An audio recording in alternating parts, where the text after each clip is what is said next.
یکفر یکفرون، تکفر تکفرون، اکفر نکفر، اکفر اکفر، لا تکفر لا تکفر، کافر مکفور کفر. اچھا اس نے کفر کیا ہوا کفرا، ہیا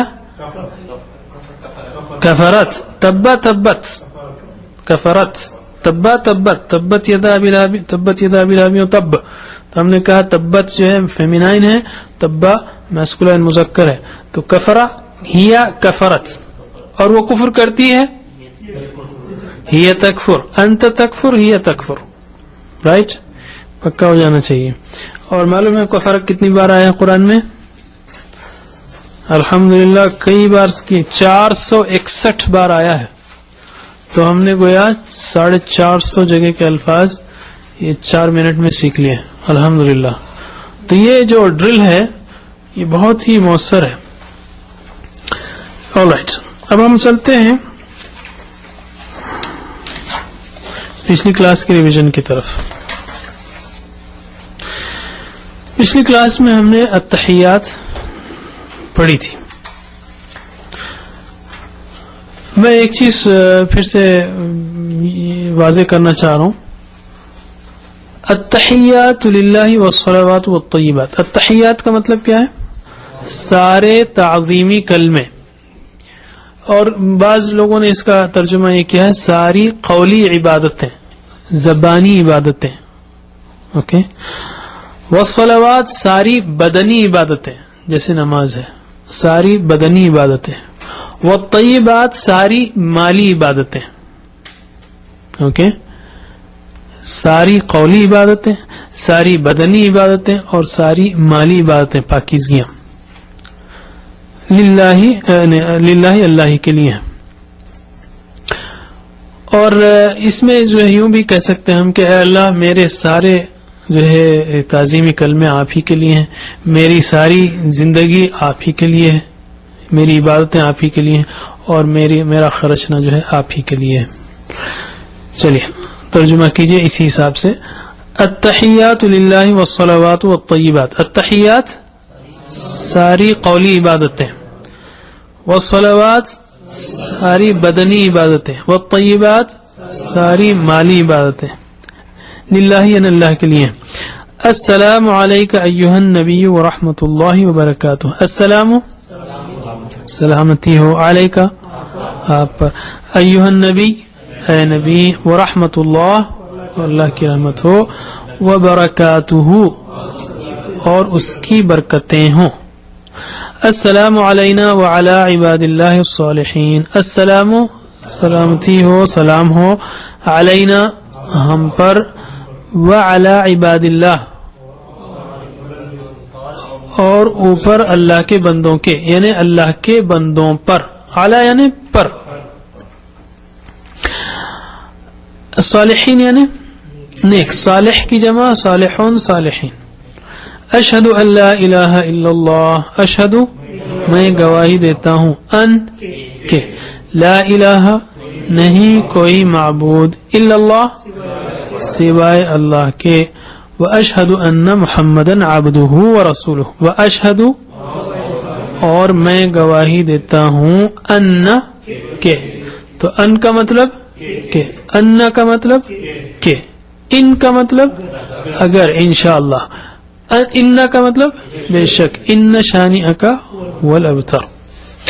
واشہد ان اور میں گواہی دیتا ہوں کہ محمدً صلی اللہ علیہ وسلم، عبدہ اس کے بندے، ربہ عبدہ اس کے بندے، ورسولہ اور اس کے رسول ہیں. چلیے اب ہم نئے سبق پر آتے ہیں. نیا سبق درود ہے اور بہت آسان ہے. اللهم صل على محمد وعلى آل محمد كما صليت على إبراهيم وعلى آل إبراهيم إنك حميد مجيد. یہ پہلا پارٹ. اللهم اے اللہ، صلی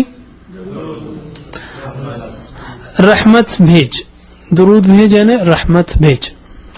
یہ نماز سے نکلا ہے لیکن یہاں پر اس کے معنی کچھ اور ہوں گے. صلی فصلی لربک، نماز پڑھ، لیکن یہاں پر جب ہم اللہ تعالیٰ کے لیے کہہ رہے ہیں صلی، تو اللہ تعالیٰ کو نماز پڑھنے کے لیے نہیں کہہ رہے ہیں، اللہ تعالیٰ سے دعا کر رہے ہیں کہ اللہ تعالیٰ رحمت بھیج علی محمد، محمد صلی اللہ علیہ وسلم پر، وعلی آل محمد، اور اوپر آل کے محمد کی، محمد صلی اللہ علیہ وسلم کی، محمد صلی اللہ علیہ وسلم کی آل پر. اس میں آپ کے رشتہ دار بھی شامل ہیں اور دوسرا ترجمہ آپ کے فالوورز متبعین بھی شامل ہیں. تو محمد صلی اللہ علیہ وسلم پر اور محمد صلی اللہ علیہ وسلم کی آل پر. کما صلیتا، کما جیسے، کا مطلب کیا ہے؟ جیسے. کہاں آیا یہ؟ کعصف مأکول فجعلہم کعصف مأکول، پس کر دیا ان کو جیسے. تو کا مطلب جیسے اور کما کا مطلب بھی جیسے. کما صلیتا، جیسے تو نے رحمت بھیجی، صلیتا ہے نا، فعلتا، علی ابراہیم، ابراہیم پر، وعلی آل ابراہیم، اور ابراہیم کی آل پر. انکا، بے شک، بے شک تو، انکا بے شک تو، حمید تعریف کے قابل ہے، مجید بزرگی والا ہے. بے شک تو تعریف کے قابل ہے، بزرگی والا ہے. چلیے ہم پریکٹس کرنا بھول گئے. چلیے آپ پڑھیے. اللہم صلی علی،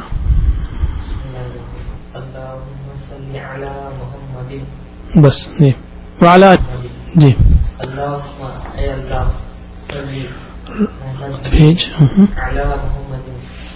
صلی اللہ علیہ وسلم پر، وعلا، اور اوپر آل محمد، محمد صلی اللہ علیہ وسلم کی آل پر کے، جی اوپر ان کی آل کے، یا محمد صلی اللہ علیہ وسلم کی آل پر. محمد صلی اللہ علیہ وسلم پر اور محمد صلی اللہ علیہ وسلم کی آل.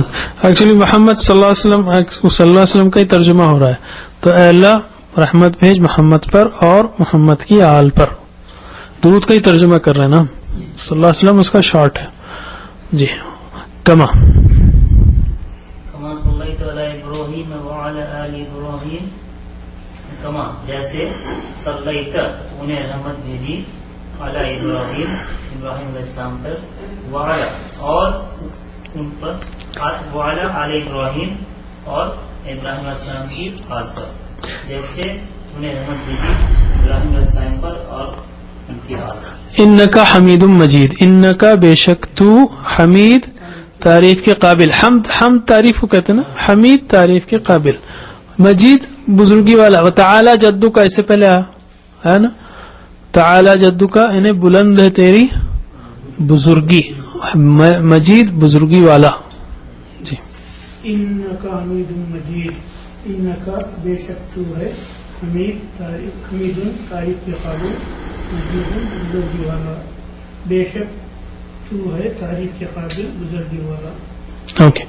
اور دوسرا پارٹ ہے اس کا، صرف ایک ہی لفظ چینج ہے اس میں. اللہم بارک علی محمد وعلی آل محمد. اللہم بارک، برکت عطا فرما، بارکا مبارک جس میں برکت دی گئی، بارک برکت عطا فرما، بارک اللہ فیکا برکت دے اللہ تم کو. تو بارک برکت عطا فرما اعلی محمد، محمد پر، وعلی آل محمد اور محمد کی آل پر صلی اللہ علیہ وسلم. ایکچولی یہ درود کا ہی پارٹ ہے. کما سوری ہاں، اللہم بارک علی محمد وعلی آل محمد. اللہم اے اللہ بارک برکت عطا فرما علی محمد، محمد پر، وعلی اور اوپر، آل محمد، محمد محمد صلی اللہ علیہ وسلم. اوکے. اے اللہ برکت عطا فرما محمد صلی اللہ علیہ وسلم اور اوپر محمد صلی اللہ علیہ وسلم کی آل پر. رائٹ. کما بارکت علی ابراہیم وعلی آل ابراہیم، کما جیسے، بارکتا تو نے برکت بھیجی، بارکا اس نے برکت دی، بارکتا فعلتا تو نے برکت بھیجی، علی ابراہیم ابراہیم پر، وعلی آل ابراہیم اور ابراہیم علیہ السلام کی آل پر، جیسے تو نے برکت عطا کی ابراہیم پر یا بھیجی اور ابراہیم علیہ السلام کی آل پر. کما علی ابراہیم وعلی آل ابراہیم کما جیسے بارکتا تو نے برکت عطا کی علی ابراہیم ابراہیم پر وعلی آل ابراہیم اور ابراہیم کی آل پر جیسے تو نے برکت کی ابراہیم پر اور اس کی آل پر. انکا حمید مجید. انکا بے شک تو حمید تعریف کے قابل مجید بزرگی والا. بے شک تو تعریف کے قابل بزرگی والا ہے. انکا حمید مجید. انکا بے شک تو ہے حمید تعریف کے قابل مجید بزرگی والا. بے شک تو ہے تعریف کے قابل اور بزرگی والا. میں ایک حدیث پر اس کو ختم کرتا ہوں. حضرت ابو طلحہ رضی اللہ عنہ روایت کرتے ہیں کہ ایک روز رسول اللہ صلی اللہ علیہ وسلم صحابہ کرام رضی اللہ عنہ میں تشریف لائے. آپ کے چہرے پر خوشی کے آثار نمایاں تھے. آپ نے فرمایا کہ میرے پاس جبرائیل آئے اور انہوں نے کہا کہ آپ کا پروردگار فرماتا ہے کہ اے محمد صلی اللہ علیہ وسلم کیا تجھے یہ بات خوش نہیں کرتی کہ تیری امت میں سے جو شخص تجھ پر ایک بار درود بھیجتا ہے تو میں اس پر 10 بار رحمت بھیجتا ہوں اور تیری امت میں سے جو شخص تجھ پر ایک بار سلام بھیجتا ہے تو میں اس پر 10 بار سلام بھیجتا ہوں. یہ نسائی کی حدیث ہے. اس سے معلوم ہوتا ہے کہ درود کی کتنی فضیلت ہے. سلامتی کی دعا کرنا, سلام بھیجنا نہیں, سلامتی کی دعا کرنا آپ کے لیے.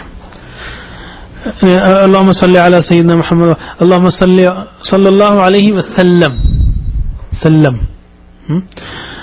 اسی پر ہم ختم کرتے ہیں. اللہ تعالیٰ سے دعا ہے کہ ہمیں قرآن کریم پڑھنے, سمجھنے, عمل کرنے, پھیلانے کی توفیق دے. ساتوں ہوم ورکس کو یاد رکھیے اور میں پھر سے دہراتا ہوں اس بات کو کہ بے شک کلاسز سے آپ کو بہت مدد ملے گی. یہ آپ کے سیکھنے کا پھر بھی 60-70% ہے. بقیہ 30-40% وہ آپ کے چھوٹے موٹے ہوم ورک ہیں جو آپ کے اندر یہ ایٹیٹیوڈ بنائیں گے کہ آپ قرآن کریم سیکھ رہے ہیں. یہ چیز آپ کے ذہن میں دن بھر حاوی رہنی چاہیے, اس سے کام نہیں رکنا چاہیے. لیکن یہ جب بھی موقع ملے, جیسے میں اور ایک مثال دیتا ہوں, خدا نخواستہ گھر میں اگر بچہ بیمار ہے تو کام سب ہوتا ہے, لیکن پھر آپ وقفے سے گھر فون کر کے پوچھتے ہیں بھائی کیا ہو گیا. یا خوشی کے موقع میں جیسے میں نے کہا کہ بھئی اگر کوئی شادی کا ارینجمنٹ ہونے والا ہے گھر میں کسی کے, تو کام سب ہوتا ہے لیکن بیک آف دا مائنڈ پہ یہ چیز رہتی ہے. یا میں نے جیسے تیسری مثال دی, گیمز ہو رہے ہیں, کرکٹ چل رہا ہے ہمارے پاس کلچر میں, تو کام سب ہوتے ہیں لیکن بیک آف دا مائنڈ پہ کرکٹ گیم چلتا رہتا ہے. تو یہاں پر ہم کو اللہ کے رسول صلی اللہ علیہ وسلم فرمایا خیرکم من تعلم القرآن وعلم, تم میں سے بہترین وہ ہے جو قرآن سیکھے اور سکھائے. تو اللہ تعالیٰ نے گویا ہم کو بہترین کتاب کے اسٹوڈنٹ بنایا ہے. یہ خوشی ہمارے ذہن پر چھائی رہنی چاہیے یہاں تک کہ ہم قرآن کریم کو کم از کم ایک دور کر لیں. ویسے قرآن کریم کا جو ہے کوئی انتہا نہیں سیکھنے کی, لیکن یہ بیسک تو بہت ضروری ہے. اللہ تعالیٰ کی اس برکت کو, اس رحمت کو یاد کرتے ہوئے ان ہوم ورکس کو آپ کرتے رہیے. جب بھی آپ کو موقع ملے اس کو کرتے رہیے تو انشاءاللہ 30-40% یہ آپ کے سیکھنے کا پارٹ ادا کرے گا. اللہ تعالیٰ سے دعا ہے کہ وہ ہمیں توفیق دے ان ساری باتوں کی. سبحان اللہ و بحمدہ, سبحانک اللہم و بحمدک, نشہد ان لا الہ الا انت, نستغفرک و نتوب الیک.